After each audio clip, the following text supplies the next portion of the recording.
Why are vegetarian diets so effective in preventing and treating diabetes? Maybe it's because of the weight loss. Those eating more plant-based tend to be significantly slimmer, and not just based on looking at a cross-section of the population, but you can do interventional trials and put it to the test. A randomized, controlled, community-based trial of a whole food plant-based diet. The key difference between plant-based nutrition and other approaches to weight loss is that participants were formed to eat the whole food plant-based diet ad libitum, meaning eat as much as you want, no calorie counting, no portion control, just eat.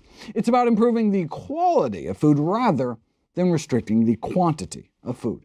And then, in this study, they had people just focus on diet rather than increasing exercise, just because they wanted to isolate out the effects of eating healthier.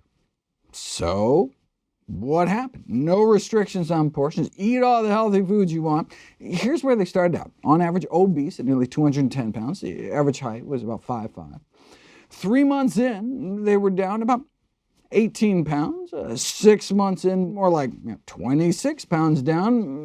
But you know how these weight loss trials go. I mean, this wasn't an institutional study where they locked people up and fed them. No meals were provided. They just informed people about the benefits of plant-based eating and encouraged them to do it in their own lives, their own families, and their own homes and communities. And so, typically what you see in these so-called free living studies is that, weight loss at 6 months, but then by a year the weight creeps back, or even worse.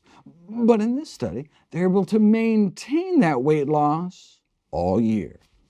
And of course, their cholesterol got better too, but their claim to fame is that they achieve greater weight loss at 6 and 12 months than any other trial that does not limit calorie intake or mandate regular exercise. That's worth repeating. A whole food plant-based diet achieved the greatest weight loss ever recorded at 6 and 12 months compared to any other such intervention published in the medical literature. Now, obviously, with very low-calorie starvation diets, you can drop people down to any weight. However, these medically supervised liquid diets are obviously just short-term fixes associated with high cost, high attrition rates, and high probability of regaining most of the weight, whereas the whole point of whole food plant-based nutrition is to maximize long-term health and longevity. I mean, even if, for example, low-carb diets were as effective, the point of weight loss is not to fit into a skinnier casket.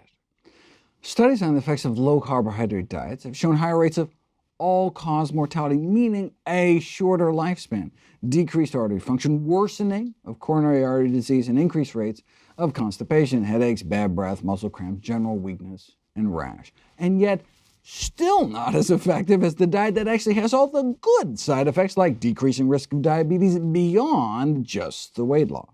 Yes, the lower risk of type 2 diabetes among vegetarians may be explained in part by improved weight status. However, the lower risk also may be explained by higher amounts of ingested dietary fiber and plant protein, the absence of meat and egg-derived protein and heme iron, and a lower intake of saturated fat.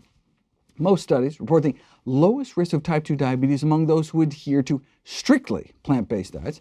This may be explained by the fact that vegans, in contrast to vegetarians, do not eat eggs, which appear to be linked to higher diabetes risk.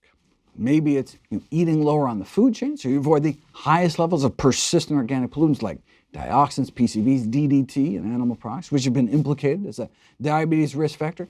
Maybe it has to do with the gut microbiome. With all that fiber, no surprise that there'd be less disease-causing bugs and more protective gut flora, which can lead to less inflammation throughout the body. That may be the key feature linking the healthier gut with beneficial health effects, including the metabolic dysfunction you can see in type 2 diabetes. And it's that multiplicity of benefits that can help with compliance and family buy-in. Whereas a household that includes people who do not have diabetes may be unlikely to enthusiastically follow a quote-unquote diabetic diet, a healthy diet is not disease-specific, and it can improve other chronic conditions too. So while the diabetic patient will likely see improvement in their blood sugar control, a spouse suffering from constipation or high blood pressure may also see improvements, as may overweight children, if you make healthy eating a family affair.